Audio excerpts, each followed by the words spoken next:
जय हिंद दोस्तों, नमस्कार। मैं हूं धर्मेंद्र। स्वागत है आपका आपके अपने YouTube channel RD science circle में। दोस्तों, इस वीडियो में हम बात करने वाले हैं कि बिहार बीपीएससी टीआरई 2.0 का online form step by step कैसे फिल करना है कि आपको आपका फॉर्म में किसी प्रकार का कोई गलती ना हो। चूँकि फेज़ 1 के बहाली में दोस्तों कई लोग ऐसे थे जिनका फॉर्म गलत होने के कारण बाद में उनको कई सारी समस्याओं का सामना करना पड़ा था। इसलिए इस वीडियो में हम देखने वाले हैं कि आप ऑनलाइन फॉर्म भरते समय कौन कौन सी सावधानियां रखेंगे ताकि आपको जो है सो किसी प्रकार का कोई मिस्टेक आपके फॉर्म में ना हो। तो आइए वीडियो को शुरू करते हैं। लेकिन वीडियो शुरू करने से पहले यदि आप इस चैनल में नए हैं तो चैनल को सब्सक्राइब कर लीजिए और बेल आइकन को ऑन कर लीजिए। चूँकि इस चैनल पे आपको समय समय पे जो है सो बीपीएससी से संबंधित महत्वपूर्ण जो नोटिस और जानकारी है वो दिया जाएगा। तो आइए शुरू करते हैं। और वीडियो को पूरा देखने के बाद यदि आपको जानकारी अच्छा लगता है तो औरों के साथ इसे साझा भी कर दीजिए। तो दोस्तों, यदि आप बीपीएससी के ऑफिशियल साइट में आना चाहते हैं तो गूगल या तो क्रोम ब्राउज़र में जाने के बाद आपको सिंपली टाइप करना है http://onlinebpsc .बिहार.इन ये सर्च कीजिएगा तो आप है सो इस साइट पे डायरेक्ट आ जाइएगा। हालांकि जो है सो हम इसका लिंक जो है सो डायरेक्ट डिस्क्रिप्शन में दे देंगे, आप वहां से क्लिक करके डायरेक्ट इस साइट पे आ सकते हैं। यहां आने के बाद आपको क्या करना है कि नीचे जाना है। डायरेक्ट आप नीचे जाइएगा स्क्रॉल करते हुए, तो यहाँ पर आप देखिएगा कोना में यहाँ पे अप्लाई ऑनलाइन के लिए ग्रीन टिक लगा हुआ है, वहाँ पे क्लिक करना है। अप्लाई ऑनलाइन में अब जैसे आप क्लिक कीजिएगा इसके बाद जो है सो आपके पास इस तरह का फॉर्म ओपन हो जाएगा। क्योंकि साइट काफ़ी प्रॉब्लम था इसीलिए हम इसका स्क्रीनशॉट करके है सो आप लोग को वीडियो बना के दे रहे हैं। तो इस तरह के तरीके का जो है सो फॉर्म आपके सामने ओपन हो जाएगा अप्लाई ऑनलाइन में क्लिक करने के बाद। अब यहाँ से जो है सो जानकारी काफ़ी महत्वपूर्ण होने वाला है। एक एक बात पे आपको ध्यान देना है ताकि आपका जो ऑनलाइन फॉर्म भरते समय किसी प्रकार का कोई गलती ना हो। तो सबसे पहले आप देख लीजिए कि यहाँ पे कैंडिडेट नेम, यहाँ पे फर्स्ट नेम आपको रखना है। मान के चलिए अरुण किसी का नाम है तो अरुण लिखिएगा, और उसके बाद मिडिल नेम लिखना है और लास्ट नेम लिखना है। अरुण मिडिल नेम अगर किसी का नहीं है, डायरेक्ट अरुण कुमार है तो फर्स्ट नेम और लास्ट नेम लिखना है, बीच वाले में खाली छोड़ देना है। ये नहीं करना है कि बीच में लिख देना है। यदि किसी का नाम अरुण कुमार वर्मा है तो अरुण यहाँ पे कुमार लिखिए, यहाँ पे वर्मा लिखिए। लेकिन डायरेक्ट अरुण कुमार है तो फर्स्ट नेम में अरुण और लास्ट में कुमार लिख लीजिए। ये था पहला जानकारी। और काफ़ी लोग इसमें मिस्टेक कर रहे हैं, इसलिए आपको लग रहा होगा कि छोटी छोटी जानकारी तो सब कोई जानता है। जो जानते हैं उन थोड़ा संयम रखेंगे, लेकिन जो नहीं जानते उनके लिए हर एक जानकारी काफ़ी महत्वपूर्ण होने वाला है। उसके बाद जो है सो कैंडिडेट का लास्ट नेम आप भर लेंगे। उसके बाद आपको फादर नेम पे जाना है। यहाँ पे आप देखेंगे कि स्टार जो लगा हुआ है, और जो एक चीज़ नोट कर लीजिए, जो स्टार लगा हुआ है वो सारा डिटेल आपको भरना अनिवार्य है। और ये सारा जो डिटेल होगा आपका नेम और फादर नेम का डिटेल होगा वो एज़ पर 10th का जो सर्टिफिकेट है, 10th का जो सर्टिफिकेट है उसके अनुसार से ही आपको यहाँ पे भरना है। अदरवाइज डॉक्यूमेंट वेरिफिकेशन के समय आपको बहुत सारा परेशानी हो सकता है। तो इसके बाद यहाँ पे आप फादर नेम फिल करेंगे, फादर नेम फिल करेंगे इस बॉक्स में। उसके बाद यदि विवाहित महिला कोई है तो अपना हस्बैंड का नाम फिल करेंगे, और इसमें मदर नेम फिल करेंगे। सेलेक्ट आईडी टाइप, यहाँ पे अगर आपका आधार है तो आधार ही टिक करना है। अदरवाइज इधर आप टिक करते हैं तो आपको यहाँ पे 250 रुपया अलग से पेमेंट देना पड़ेगा, एक्स्ट्रा पेमेंट देना पड़ेगा। इसलिए आप कोशिश कीजिए कि आधार नंबर को ही सेलेक्ट करके यहाँ पे आधार नंबर को आप भर लीजिए। आधार नंबर भरने के बाद क्या है कि आधार का दोनों साइड का, यानी कि फ्रंट और बैक दोनों साइड का है सो आधार का पीडीएफ बना के 100 KB का पीडीएफ यहाँ पे आपको अपलोड करना होगा। तो ये रहा जानकारी आधार का। उसके बाद जो है सो आगे बढ़ते हैं और देखते हैं कि are you citizen of India. यदि आप इंडिया का सिटीज़न है यस करेंगे, और बिहार ओरिजिन से बिलोंग करते हैं तो यस करेंगे। बिहार से हैं जो वो यस करेंगे, और जो बिहार से बाहर से हैं वो नो करेंगे। नो करने के बाद है सो आप कोई भी रिजर्वेशन कैटेगरी से यदि बिलोंग करते हैं तो यस करेंगे। यस करने के बाद यहाँ पे आपको सेलेक्ट करना है। जैसे आप कोई रिजर्वेशन कैटेगरी में सेलेक्ट कीजिएगा तो आपको यहाँ पे है सो उसी समय है सो आपको कास्ट सर्टिफिकेट भी यहाँ पे 100 KB का जो पीडीएफ फॉर्म में है वो कास्ट सर्टिफिकेट नीचे अपलोड करने के लिए खुल जाएगा। आप यहाँ पे टिक करेंगे तो ऐसा खुलेगा। और यदि आप नो करते हैं तो आपको यहाँ पे किसी प्रकार का कोई कास्ट सर्टिफिकेट देने का ज़रूरत नहीं है। तो फिर से एक बार देख लीजिए, यदि आप इंडिया से हैं यस करेंगे, बिहार से हैं तो यस करेंगे, नहीं है तो नो करेंगे। और कोई रिजर्वेशन कैटेगरी में है तो यस करेंगे। यस करने के बाद जिस रिजर्वेशन कैटेगरी में आप आते हैं EWS में, चाहे SC ST EBC BC में, उसको टिक करेंगे। उसको टिक करने के बाद आपको एक कॉलम खुलेगा जहाँ पे कास्ट का नंबर मांगेगा और उसको 100 KB में अपलोड करने के लिए बोला जाएगा, वहाँ आप अपलोड करेंगे। ये हो जाने के बाद जो है सो नीचे का जानकारी आपको भरना है। जो है सो मार्टियल स्टेटस में देखना है, यदि आप मैरिड होंगे तो मैरिड फिल करेंगे और नहीं तो अनमैरिड फिल करेंगे। उसके बाद जेंडर में मेल फीमेल और अदर है सो थर्ड जेंडर फिल करना है, जो भी आपके अनुसार है। उसके बाद है कि आप कोई भी स्वतंत्रता सेनानी के ग्रैंड डॉटर या ग्रैंड सन रहे हैं तो यस करेंगे, नहीं है तो नो करेंगे। और उसके बाद यदि आप PWD कैंडिडेट हैं तो यस करेंगे, नहीं तो नो करेंगे। यस कीजिएगा। यहाँ पे आपको टाइप बताना पड़ेगा कि कौन सी डिसेबिलिटी आपको है और उसका सर्टिफिकेट भी आपको यहाँ पे लगाना होगा। याद रखिए कि सारा जो है, जो भी यहाँ पे आपको डॉक्यूमेंट मांगा जाएगा वो 100 KB के नीचे है सो मैक्सिमम 100 KB का फाइल साइज जो है सो PDF में होना चाहिए। ये चीज़ आप याद रखिएगा। उसके बाद जो है सो are you an ex serviceman, क्या आप एक सर्विसमैन हैं? यदि यस तो यस करेंगे और नो तो नो करेंगे। यदि आप यस करते हैं तो आपको यहाँ पे NOC पेपर भी लगाना पड़ेगा। जो सर्विसमैन वाले हैं उनको यहाँ पे NOC पेपर भी यहाँ पे अटैच करना होगा और वो भी 100 KB के डॉक्यूमेंट को अपलोड करना होगा। उसके आगे कि पंचायती राज संस्था एवं नगर निकाय संस्थान अंतर्गत नियुक्ति एवं कार्यरत शिक्षक, यदि आप हैं तो यस करेंगे, नहीं है तो नो करेंगे। और यदि हैं तो आप कौन से पद पे हैं वो आपको यहाँ पे भर लेना है। उसके बाद यहाँ पे आता है क्वालिफ़िकेशन डिटेल में। इसलिए यहाँ सबसे ज़्यादा ज़रूरी है कि अपनी शैक्षणिक योग्यता के अनुसार इनमें से कोई चुने। तो जो BEd वाले हैं वो यहाँ पे चूज करेंगे। देख लीजिए, जिनका BEd है वो यहाँ पे चूज करेंगे। जो कंप्यूटर विज्ञान से जो प्रशैक्षणिक वाले हैं वो यहाँ पे चूज करेंगे। और केवल संगीत वाले यहाँ पे चूज करेंगे। और संगीत और ललित कला नृत्य 9-10 के लिए यहाँ पे, और विशेष विद्यालय के लिए जो है सो अध्यापक के लिए जो फॉर्म है उसके लिए नीचे वाला चूज करेंगे। तो यहाँ पे आप अपने अनुसार से देख के चूज कर लीजिए। जो BEd हैं या फिर प्रारंभिक शिक्षा शास्त्र में डिप्लोमा है या फिर यहाँ पे BSc एड हैं, BP एड हैं, ये सारा इसमें आ जाएगा। और यहाँ स्पेशल केस नीचे अलग से आ जा रहा है। तो यहाँ पे आप देख लीजिए कि किस में आप आते हैं। अधिकतर लोग इसमें ही आएंगे। और जो स्पेशल से हैं कंप्यूटर के लिए हैं या फिर संगीत के लिए हैं या ललित कला के लिए हैं या विशेष विद्यालय के लिए हैं, उनके लिए नीचे है। आप अपने अनुसार जो आता है इसको यहाँ पे आप टिक करेंगे। उसके बाद नीचे आता है कि आपके द्वारा उत्तीर्ण पात्रता और दक्षता परीक्षा वर्ष 2012 से पूर्व नियुक्ति एवं कार्यरत शिक्षक के लिए।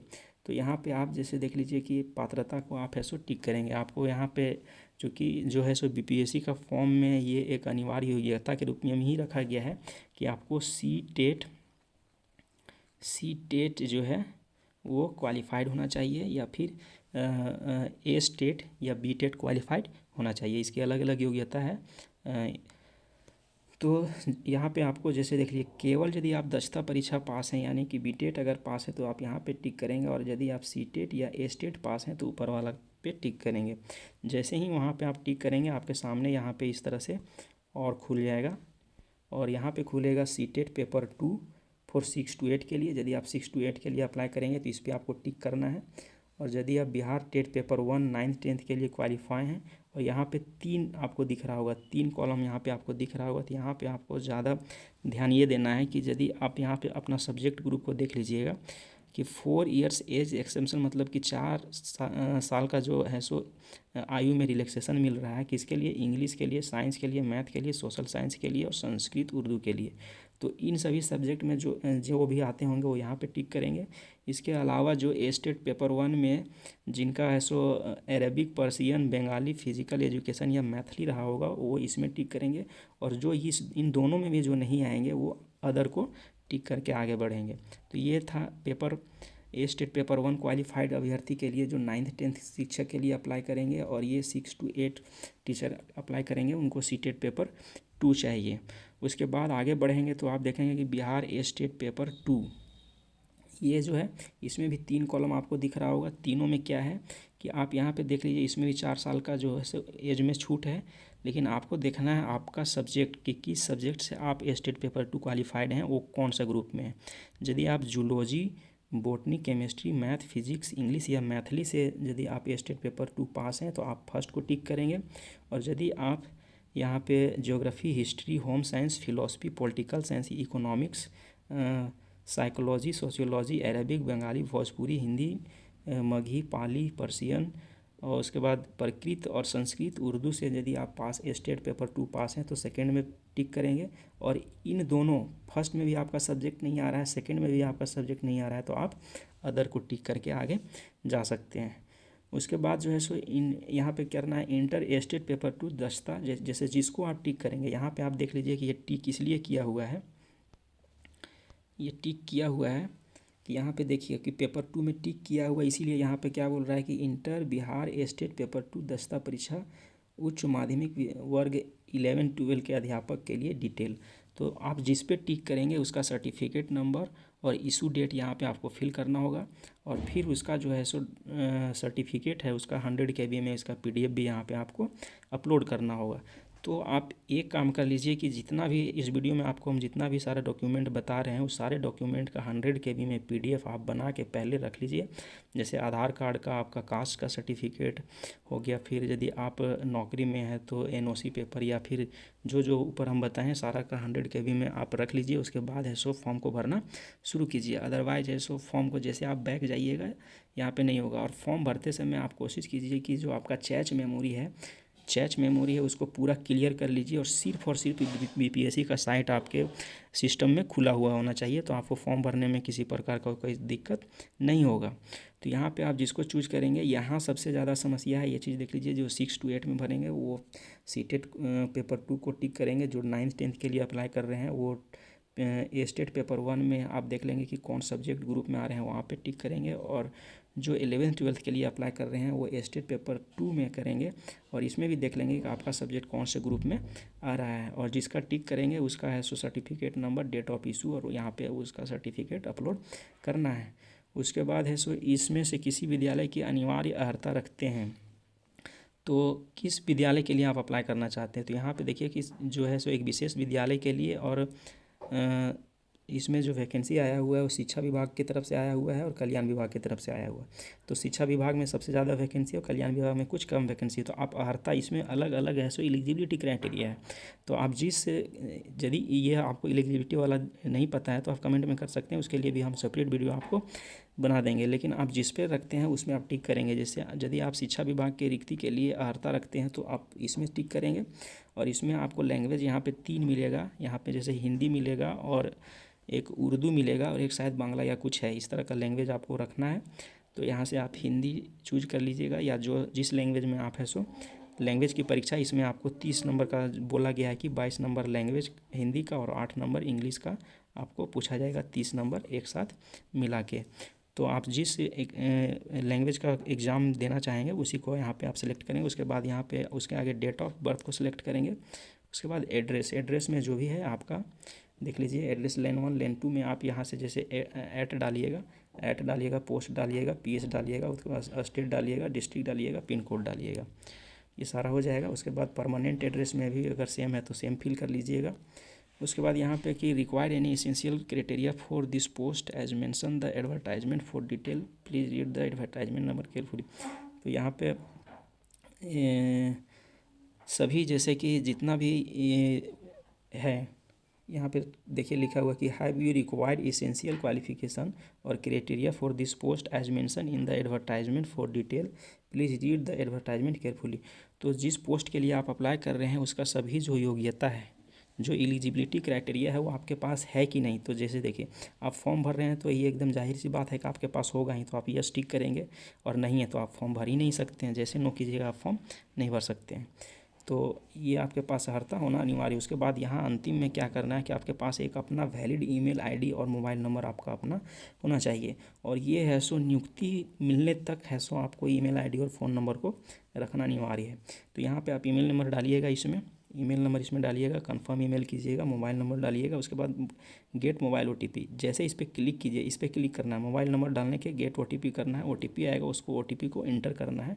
उसके बाद इस कैप्चे को इसमें फिल करना है। कैप्चे को इसमें फिल करने के बाद यहाँ पे देख लीजिए थोड़ा सा कि ईमेल डालने के बाद ईमेल को वेरीफाई कर लेना है। ईमेल अगर आप सही डालेंगे तो ईमेल वेरीफाई लिख देगा, यहाँ पे टिक हो जाएगा। उसके बाद मोबाइल नंबर डालने के बाद गेट OTP कीजिएगा, OTP आएगा, OTP फिल करने के बाद कैप्चा डालने के बाद आपको क्या करना है, सबमिट रजिस्ट्रेशन कर देना है। सबमिट रजिस्ट्रेशन करने के बाद आपका रजिस्ट्रेशन कंप्लीट हो जाएगा।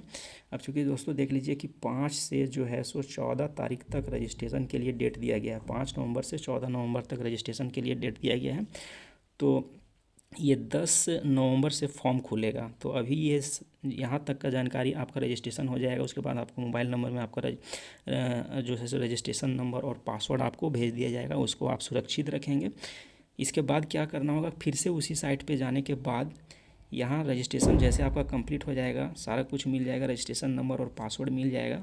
उसके बाद आपको फिर से यहीं आना है, इसी लिंक पे आना है और यहाँ आके लॉगिन करना है, यूज़र नेम और पासवर्ड डालना है। ये यूज़र नेम और पासवर्ड आपका रजिस्टर मोबाइल नंबर में भेज दिया जाएगा। यहाँ पे डालेंगे और पासवर्ड डालेंगे, कैप्चा कोड डालेंगे और लॉगिन करके आप अपना फॉर्म को यहाँ पे कंप्लीट कर पाएंगे। लेकिन ये फॉर्म जो है सो भरने का शुरुआत जो है सो होगा 10 नवंबर से और रजिस्ट्रेशन करने का डेट है 14 नवंबर तक। तो एनी हो आप 14 नवंबर तक पहले रजिस्ट्रेशन कर लीजिए। इसके बाद रजिस्ट्रेशन करने के बाद आप है सो अंतिम डेट तक है सो फॉर्म को कभी भी ऑनलाइन करते रहिए। और ये ऑनलाइन होने का जो है सो 10 नवंबर से शुरू होगा। जैसे ही 10 नवंबर से ऑनलाइन फॉर्म शुरू हो जाएगा तो हम फिर से फॉर्म का वीडियो आपके सामने लेकर के आएंगे, जिसमें एकदम पूरे इसी तरह से डिटेल बाय डिटेल चर्चा करेंगे। किसी प्रकार का कोई परेशानी नहीं होगा और कोई गलती भी होने का चांस नहीं रहेगा। तो यदि आपको वीडियो अच्छा लगा है तो वीडियो को शेयर कर दीजिए और चैनल लाइक कर दीजिए सबसे पहले, और चैनल को सब्सक्राइब कर लीजिए ताकि फॉर्म कैसे भरा जाए। चैनल को सब्सक्राइब कर लीजिए ताकि फॉर्म कैसे भरना है उसकी जानकारी भी आपको इस चैनल के माध्यम से मिल सके। वीडियो को अंत तक देखने के लिए धन्यवाद। जय हिंद।